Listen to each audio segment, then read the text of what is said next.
Hello friends, स्वागत है आप लोग का एनसीईआरटी जन में। घटना चक्र की आई दृष्टि हम लोग डिस्कस कर रहे हैं। इसमें ईयरली करंट अफेयर्स होता है, साथ में साथ बिहार और यूपी के स्पेशल करंट अफेयर्स भी होते हैं, बिहार स्पेसिफिक और यूपी स्पेसिफिक। ये 10 जनवरी 2023 तक का है। और यूपी पीसीएस के लिए बाकी अब जो नई मैगजीन आएगी ना, फिर उसमें हमें कम ही करना होगा, क्योंकि मेजॉरिटी पोर्शन हमारा हो गया रहेगा। तो ये फ़ायदे में रहोगे आप। अभी ही इसको कर लोगे तो लास्ट में आप स्टैटिक को रिवाइज करना और करंट अफेयर्स को रिवाइज करना। करंट अफेयर्स को पहली बार मत पढ़ना, तो इसीलिए ज़्यादा इंपॉर्टेंट है। नेशनल पूरा कवर कर चुके हैं, इंटरनेशनल पूरा कवर कर चुके हैं। अभी हम इकोनॉमी डिस्कस करें। इकोनॉमी में पहला टॉपिक ये वाला डिस्कस करेंगे, ग्लोबल फिंडेक्स डेटाबेस। इससे पहले का डिस्कस कर चुके हैं। चलिए शुरू करते हैं। पेज 69 तक हम पहुंच चुके हैं। पेज 69 करने से पहले एक चीज़ बता दें कि आपको बीपीएससी का कोर्स ज्वाइन करना है तो यहाँ से ज्वाइन कर सकते हैं। इस नंबर पर मैसेज कर सकते हैं 9582062485। और घटना चक्र को रिवीजन करना चाहते हैं क्विज प्लस वीडियो के माध्यम से, तो भी ज्वाइन कर सकते हैं। इस नंबर पर मैसेज करना। वीडियो कैसा लगा ये ज़रूर बताना आप लोग। ये वीडियो जो हम बना रहे हैं PT 365 भी बना रहे हैं, ये भी बताना ज़रूर। इंडेक्स है ग्लोबल फिनडेक्स डेटाबेस।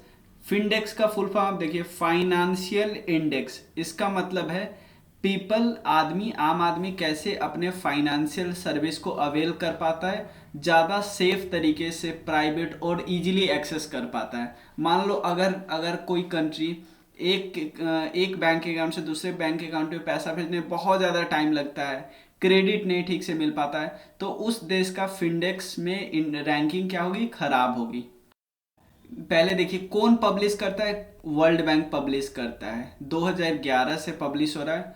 और पूरी दुनिया में लगभग 76% लोग हैं जिसके पास अपना बैंक अकाउंट है। इंडिया में 71% है, इंडिया में नहीं, डेवलपिंग कंट्री में। पूरी दुनिया की बात करें तो लगभग 50% तो पिछले डिकेड में इंक्रीमेंट हुआ है अकाउंट में। मतलब जितना था ना उसका डबल हो गया पिछले 10 साल में। आपको पता है ना, प्रधानमंत्री जन धन योजना, ये भारत का फ्लैगशिप प्रोग्राम था जिसमें बैंक अकाउंट को ओपन करने की बात की गई थी। इंडिया के सिनारियो क्या है। इंडिया में देखो पिछले जो पेंडेमिक था ना, कोविड का पेंडेमिक, इसमें से लगभग 8 करोड़ एडल्ट तो पहली बार डिजिटल पेमेंट किए इस समय पेंडेमिक में। टू मर्चेंट, मर्चेंट मतलब कुछ खरीद बिक्री करना है, तो पहली बार पेंडेमिक में किए, उसके बाद वो करते रहे। पूरी दुनिया में जितना लोग यहाँ पे, पूरी दुनिया में जितना पॉपुलेशन है उसके half of the population India में है जिनके पास अभी फॉर्मल बैंकिंग का एक्सेस नहीं है। तो ये ध्यान रख सकते हो थोड़ा। नेक्स्ट है, ये काफ़ी इंपॉर्टेंट है, सस्टेनेबल डेवलपमेंट गोल रिपोर्ट। तो इसमें क्या पूछा हुआ है, एक बारी रैंकिंग पूछा हुआ था, एक बारी पॉइंट पूछा हुआ था, एक बारी कौन निकालता है वो पूछा हुआ था। सस्टेनेबल डेवलपमेंट सॉल्यूशन नेटवर्क निकालता है, ठीक है। और 193 यूएन कंट्री है यूनाइटेड नेशन में, आपको पता है। उसके अलावा सबसे पहली मीटिंग कब हुआ था, 1971 में, 1971 में। और आपको पता है सस्टेनेबल डेवलपमेंट गोल, इसको अचीव कब करना है, 2030 में। और टारगेट कब से कब तक था, 2015 से 2030 तक। तो ये रैंकिंग भी 2015 से निकलनी शुरू हो गई होगी। तो ये वाली अभी वाली जो 2022 वाली रैंकिंग है, 7वीं रैंकिंग है, याद रखिएगा। फिनलैंड टॉप करता है, किया। और इंडिया का याद रखिए, नीचे सबसे नीचे है साउथ सुडान, सबसे नीचे साउथ सुडान। इंडिया का रैंक देखिए और पॉइंट देखिए। इंडिया का रैंक है 121, हमारे पड़ोसी में सिर्फ पाकिस्तान ही पीछे है। और इंडिया का पॉइंट है 60.32। इंडिया का रैंक धीरे धीरे डिक्रीज हो रहा है। 120 था 2021 में, 117 था 2020 में, और अभी 121 हुआ है। नेक्स्ट करंट अफेयर्स है, इंडिया का हाईएस्ट एनुअल एफडीआई इनफ्लो हुआ है। तो इससे भी क्वेश्चन क्या पूछा एग्जाम में, अभी बीपीएससी में क्या पूछा, तो मैं बताता हूँ। सबसे ज़्यादा एफडीआई को इनफ्लो होता है इंडिया में, मतलब इंडिया में इनफ्लो नहीं होता है, मतलब अभी तक इन जितना भी डेटा हुआ है ना इंडिया में, सबसे ज़्यादा इस साल हुआ है। कौन निकालती है data, DPIIT, department of promotion of industry and industrial trade. ये ministry of commerce and industry का आता है, बस इतना ध्यान रखना। उसके बाद और एफडीआई का जो मैन्युफैक्चरिंग सेक्टर में है ना, इसमें काफ़ी ज़्यादा इम्प्रूवमेंट हुआ है, 76%। इसका सिंपल मतलब होता है कि कोई अगर बाहर का आदमी है और वो भारत का कोई इक्विटी इंस्ट्रूमेंट खरीद लेता है, ठीक है ना, इक्विटी, क्योंकि ये बेसिक है, ये सब आपको पता होना चाहिए फॉरेन डायरेक्ट इन्वेस्टमेंट के बारे में, क्योंकि इसको हम अभी डीप नहीं जा सकते। सिंपल समझो कि भारत की कंपनी अपना शेयर जारी करती है ना, इस शेयर को खरीद लेगा कोई फॉरेन का आदमी, ठीक है ना, ऐसा पर्सन जो आउटसाइड इंडिया में रहता है। तो क्योंकि ये खरीदेगा तो इससे पैसा आएगा कंपनी को, या हो सकता है इंडिया की कोई कंपनी ही खरीद ले, या बाहर से कोई अपना कंपनी आके यहाँ पे इस्टेब्लिश कर ले, या बाहर से कुछ भी करेगा तो इस सबसे पैसा आएगा ना इंडिया में। तो इसको बोलते हैं फॉरेन डायरेक्ट इन्वेस्टमेंट। अब यहाँ पे कुछ चीज़ समझो, इंडिया में सबसे ज़्यादा पैसा कहाँ से आता है? सिंगापुर से आता है। इंडिया में जो भी पैसा आता है उसका 27% सिंगापुर से, 18% यूएसए से और 16% मॉरिशस से। उसके बाद किस सेक्टर में सबसे ज़्यादा आता है? कंप्यूटर सॉफ्टवेयर और हार्डवेयर वाले सेक्टर में सबसे ज़्यादा आता है इंडिया में, ठीक है, याद रखिएगा। और सबसे ज़्यादा पैसा, ये क्वेश्चन पूछा जा सकता है, और ये बीपीएससी में पूछा था कि टोटल एफडीआई के इक्विटी का सबसे ज़्यादा शेयर कहाँ पे आता है? कर्नाटका में आता है, याद रखो ये वाला। सेकंड नंबर पे महाराष्ट्र, थर्ड नंबर पे दिल्ली, ठीक है ना। और ये कंप्यूटर सॉफ्टवेयर और हार्डवेयर में भी सबसे ज़्यादा कर्नाटका में आता है, फिर दिल्ली में, फिर महाराष्ट्र में। अब नेक्स्ट टॉपिक है एक्सपोर्ट प्रिपेयरनेस की, कौन सा राज्य कितना प्रिपेयर है अपने सामान को बाहर बेचने में। तो ये रिपोर्ट कौन निकालती है? नीति आयोग निकालती है, और किसके साथ मिलके? इंस्टीट्यूट ऑफ कॉम्पिटिटिवनेस के साथ मिलके। ये सेकेंड इंडेक्स है, और 4 पिलर पे निकाला जाता है कि कौन से स्टेट का पॉलिसी कितना एक्सपोर्ट ओरिएंटेड है, फ्रेंडली है, बिजनेस इकोसिस्टम, एक्सपोर्ट इकोसिस्टम और एक्सपोर्ट परफॉर्मेंस। तो सबसे अच्छी रैंकिंग आई है गुजरात की, याद रखिए, ओवरऑल रैंकिंग में। अब कुछ कैटेगरी वाइज रैंकिंग है, लाइक हिमालयन स्टेट में उत्तराखंड टॉप है, कोस्टल स्टेट में गुजरात टॉप है, यूटी और सिटी स्टेट में दिल्ली टॉप है, लैंड लॉक में हरियाणा टॉप है, ओवरऑल गुजरात टॉप है, ये याद रख सकते हो।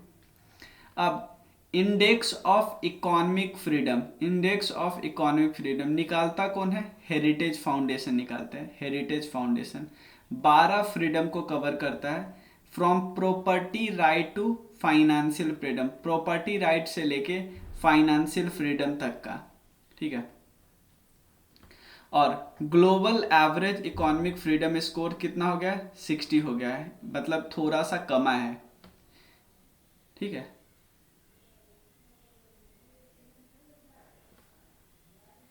इकोनॉमिक फ्रीडम कितना हो गया? 60। और ग्लोबल का ट्रेड फ्रीडम ये भी कम है। बस ये याद रखिए, रैंकिंग याद रख लीजिए। पहला रैंक आता है सिंगापुर का, और इंडिया की रैंक आती है 131, यानी पड़ोसी देश सब नीचे ही है, श्रीलंका हो, बांग्लादेश, नेपाल, पाकिस्तान, चाइना, ये सब इकोनॉमिक फ्रीडम के मामले में रैंकिंग है। उसका नेक्स्ट है के सेफ इकोनॉमी, के सेफ रिकवरी। देखो ये सब बेसिक आप इकोनॉमी करना ना, उसमें आप कर लेना कि जब रिसेशन के बाद इकोनॉमी रिकवर होती है तो अलग अलग शेप में रिकवर होती है। तो उसमें एक थिंक टैंक है जिसका नाम है people research of India's consumer economy, price. इसने बोला कि इंडिया की रिकवरी कैसे रिकवरी होगी। इसका सिंपल मतलब है अलग अलग सेक्टर अलग अलग रेट से रिकवर करता है, कोई बहुत तेजी से, कोई बहुत धीरे से रिकवर करेगा। ऑक्सफैम रिपोर्ट 2022 इनइक्वालिटी किल्स, ये क्या बताया कि जो टॉप 1% लोग हैं वो nearly total times more global wealth than the bottom. Simple समझो ना, बॉटम 50% के पास अगर 100 रुपया है टोटल मिला के, तो टॉप 1% के पास कितना है? 100 गुने 20 रुपयाज है, इतना रुपया है। और यहाँ बताया कि जो 84 पेंडेमिक के समय 84% जो हाउस होल्ड है ना, उनके इनकम में गिरावट आई है, लेकिन बिलीनियर का नंबर बढ़ गया है। ये रिपोर्ट कौन निकालती है? Oxfam international. फोकस किस पे? इनइक्वालिटी बढ़ा है, गरीब और गरीब हो रहा है और अमीर हो रहा है, ठीक है ना।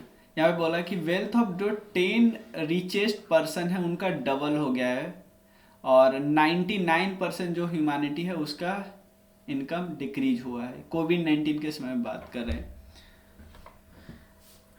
ठीक है। तो ये हमने देख लिया। बॉटम 50% के पास टोटल नेशनल वेल्थ कितना है? सिर्फ 6%। उसके बाद नेक्स्ट है national centre of excellence for green port and shipping. Major focus area क्या है कि यार जो शिपिंग हो ना और पोर्ट हो ये ग्रीनर होना चाहिए, और जो भी सॉल्यूशन इसके हो ग्रीनर सॉल्यूशन ही प्रोवाइड किया जाए, जो भी प्रॉब्लम है उसके ग्रीनर सॉल्यूशन ही प्रोवाइड किया है। इसीलिए ये जो इनिशिएटिव है national centre for excellence of green port and shipping, ये ministry of port and shipping का है, ये ध्यान रखना है। उसके अलावा जो श्री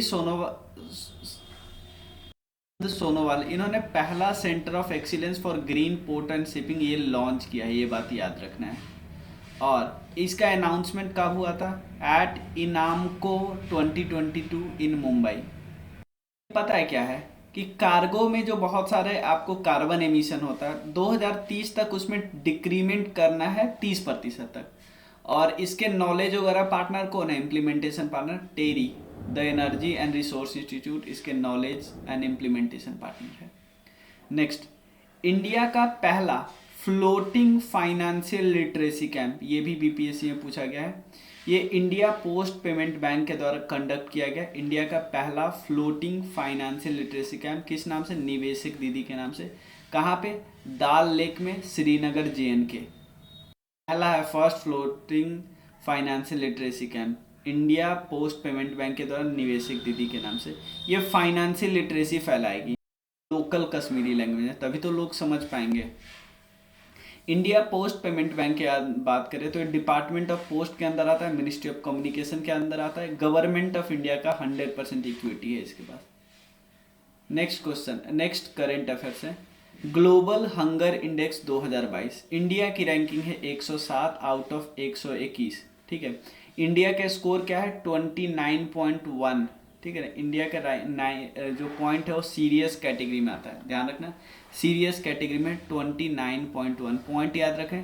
निकालता पब्लिश कौन करता है? Concerned world wide and wealth hunger health, ये निकालता है। तो इंडिया सीरियस कैटेगरी में, और ग्लोबल हंगर इंडेक्स कौन निकालता है? और उसका इंडिया की रैंकिंग, इंडिया के स्कोर याद रखना है। इंडिया के नेबर्स की हालत सही है पाकिस्तान को छोड़ के, ठीक है ना।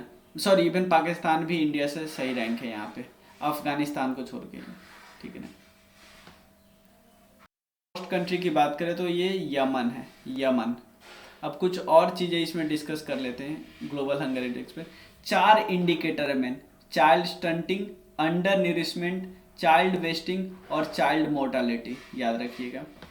उसके अलावा ग्लोबल सिनारियो क्या है?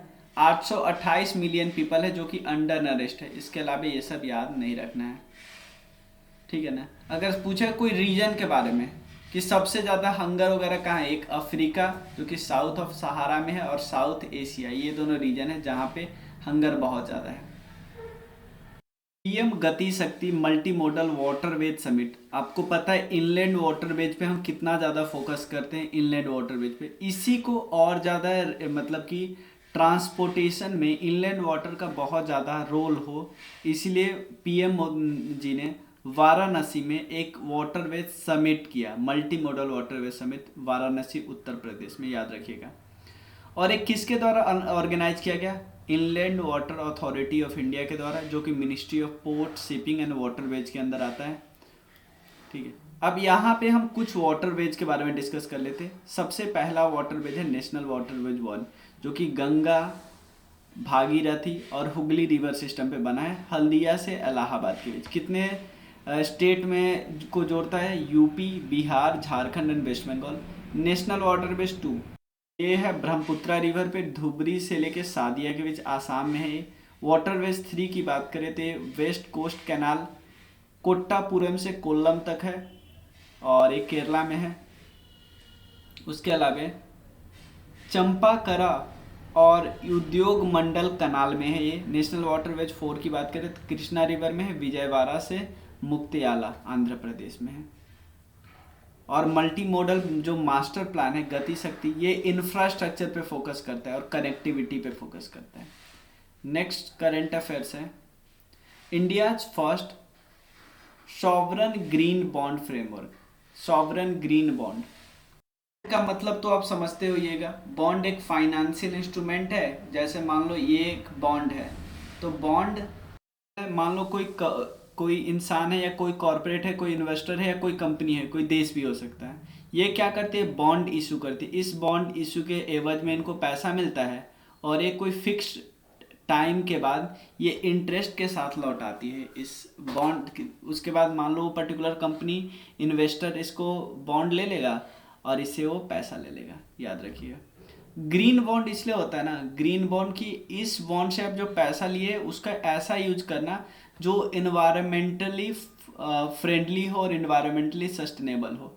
उसके अलावा पंच अमृत के बारे में, इंडिया क्लाइमेट जो एक्शन प्लान है उसमें पंच अमृत के बारे में बात करते हैं। पंच अमृत में क्या है, ये काफ़ी इंपॉर्टेंट है, कई बार इसको मेंस में तो डायरेक्टली यूज कर सकते हैं। एक तो नेट जीरो एमिशन करना है 2070 तक, ये सबसे ज़्यादा इंपॉर्टेंट है। उसके बाद जितने भी टारगेट है ना 2030 तक फुलफिल करना है, सस्टेनेबल डेवलपमेंट गोल वाला टारगेट तक। चलिए, पहला क्या है कि जो एनर्जी जो कैपेसिटी है ना उसको नॉन फोसिल्स फ्यूल वाला एनर्जी कैपेसिटी को करना है 500 गीगावाट तक। उसके बाद जितनी भी हमारी एनर्जी रिक्वायरमेंट है ना उसका 50% तो रिन्यूएबल से आना चाहिए। उसके अलावा कार्बन एमिशन को 1 बिलियन टन तक कम करना है। उसके अलावा कार्बन इंटेंसिटी को 45% तक कम करना है। ओवर जो 2005 लेवल है ना उससे 2045, यहाँ पे अगर 100 हो रहा था तो अब 55 करना है, यानी कम करना है। ठीक है, नेक्स्ट करेंट अफेयर्स है 15th urban mobility India. Urban mobility ये सिंपल याद रखो कहाँ पे हुआ है, कोची केरला में है। थीम क्या है, थीम्स करने से पहले समझ लेते किन्होंने करवाया है। हाउसिंग एंड अर्बन अफेयर्स ने कराया है। उसके अलावा chief minister of Kerala Shri Pinarayi Vijayan ji, इन्होंने करवाया।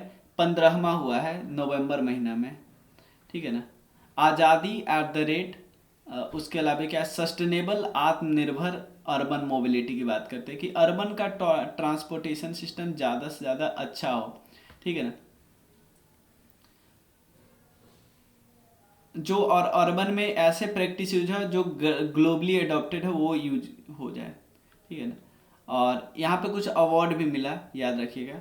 और जो 16वां होगा वो न्यू दिल्ली में होगा। अवार्ड क्या क्या मिला, the city with the most sustainable transport system कौन सा है, अहमदाबाद का जो बस रैपिड ट्रांसपोर्ट सिस्टम है वो सबसे अच्छा है। बेस्ट पब्लिक ट्रांसपोर्ट सिस्टम क्यों जीता, नवी मुंबई जीता सस्टेनेबल सिटी बस इनिशिएटिव के रूप में। Non motorise transport system new town का है, Kolkata. Best intelligent transport system Chennai का है। Most innovative financial mechanism Bhopal city link limited का है। Best green transport initiative Indore का है। बेस्ट मल्टी मॉडल इंटीग्रेशन, ये मेट्रो रेल किसका है, UP metro rail corporation Lucknow का है, UP.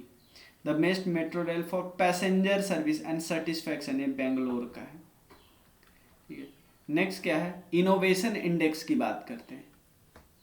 Global innovation index, India पहली बार टॉप 40 में एंटर किया, याद रखना इंडिया पहली बार टॉप 40 में एंटर किया है। टाइटल क्या है, टाइटल है what is the future of innovation driven growth. निकालती कौन है, वर्ल्ड इंटेलेक्चुअल प्रॉपर्टी इंडेक्स। और स्विट्जरलैंड 12 साल से पहले रैंक पे है। चाइना की रैंक 11 है, याद रखिएगा। और इंडिया की रैंकिंग 40वें स्थान पे पहुंच गई है, ठीक है ना। और टोटल कंट्री कितने हैं, 132, ठीक है। ग्लोबल इनोवेशन इंडेक्स 2007 से निकाला जाता है। देखो ग्लोबल इनोवेशन इंडेक्स 2022 में है ना, और निकाला कब जा रहा है, 7 से निकाला जा रहा है। उसके अलावा ये स्टार्ट किया गया तो इंस्टीट्यूट के द्वारा, बट अब निकालते हैं वीपो। नेक्स्ट है logistics, logistics as across different state.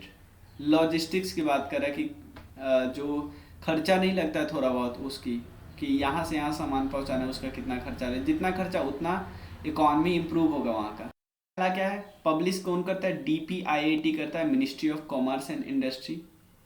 उसके अलावा लीड्स किन चीज़ों पे फोकस करता है भाई? इंफ्रास्ट्रक्चर, सर्विस और ऑपरेटिंग एंड रेगुलेटरी एनवायरनमेंट कैसा है। जो हमारी 2022 में पॉलिसी आई थी, आपको पता है, national logistics policy new Delhi में लॉन्च किया गया था।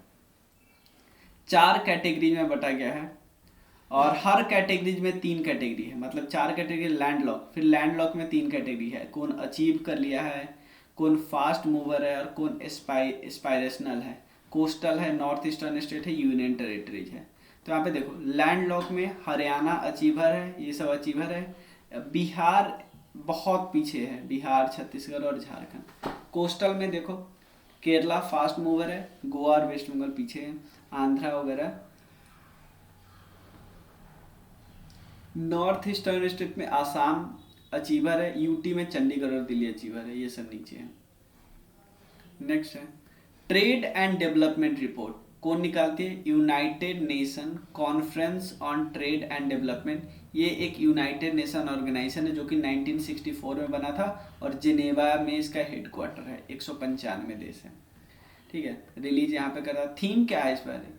Trade and development, development prospect in a fractured world. Obviously country में दिक्कत हुआ था, तो डेवलपमेंट प्रोस्पेक्टिव फ्रैक्चर्ड वाला कोविड आया था। Global disorder and regional responses, लड़ाई वड़ाई भी हो रहा है यूक्रेन और रसिया में। वो ग्लोबल की फाइंडिंग क्या है? ग्लोबल आउटलुक की बात करता है। वो बोला कि इकोनॉमी ग्रो करेगा बट एक स्लो रेट से, 2022 में 2.5 से और 2023 में ड्रॉप करेगा। देश है ना जहाँ पे इन्फ्लेशन डबल डिजिट में हुआ, जो कि बहुत ज़्यादा खतरनाक चीज़ होता है 69 इकोनॉमिक्स में। चलो नेक्स्ट है इकोनॉमिक्स में नोबेल प्राइज मिलना। इकोनॉमिक्स में तो को मिला, कौन कौन है? एक है वेन ए वर्नानके, ड्यूगलस डब्ल्यू डायमंड और फिलिप एच दिविक। इन्होंने क्या काम किया है? बैंक के रोल को के बारे में पढ़ा, इकोनॉमी में बैंक का रोल कैसा है और फाइनेंशियल क्राइसिस के समय में बैंक का क्या रोल होता है, ये मेन है, ठीक है ना। जो वेन एस फर्नांके है, ये head of US central bank थे, जिस तरह हमारा आरबीआई है ना उस समय, और फेडरल रिजर्व उनका रिजर्व बैंक का नाम है। जब 2008 क्राइसिस हुआ ना, समझो 2008 क्राइसिस में आरबीआई के जो चेयरमैन है वो वाला पोस्ट इनके पास था। उसके अलावा Bernanke demonstrated how failing bank played a decisive role in global depression, obviously. और रिसर्च इसी बारे में है, must bank so unstable and if so why, bank unstable क्यों है और क्यों, ये सब बात करते हैं। और ये भी इस पे बात करते हैं, डायमंड और दिग्विजय, ये दोनों ने भी थ्योरेटिकल मॉडल को एक्सप्लेन किया कि वाई बैंक एग्जिस्ट, ये सब बारे में, तो ये सब इतना ध्यान नहीं रखना। और नोबेल प्राइज इन इकोनॉमिक्स ये बहुत बाद में आया था, बाकी इकोनॉमिक्स प्राइज से रिलेटेड बाद में, ठीक है ना। पहला 1961 में सेवरेज रिस्क बैंक, जो स्वीडन का सेंट्रल बैंक है ना, उस ये डिसाइड करती अल्फ्रेड नोबेल के मेमोरी में, याद रखना। पहली बार प्राइज किसको मिला? रगनर फ्रिस और जैन टिम्बरजन 1969 में, ठीक है। नेक्स्ट है वर्ल्ड बैंक रिपोर्ट क्या है? Poverty and shared prosperity report. World bank theme क्या है? करेक्टिंग कोर्सेस और कोविड-19 pandemic broke a streak of declining poverty globally within India, मतलब कि पॉवर्टी में काफ़ी ज़्यादा और ज़्यादा लोग बढ़े, ठीक है ना। देते नेक्स्ट वीडियो में आगे का इकोनॉमिक करेंट अफेयर्स डिस्कस करेंगे। कोई भी डाउट हो इस नंबर पर मैसेज कीजिए, कोई भी कोर्सेज से रिलेटेड बात करना है इस नंबर पर मैसेज कीजिए। Thank you.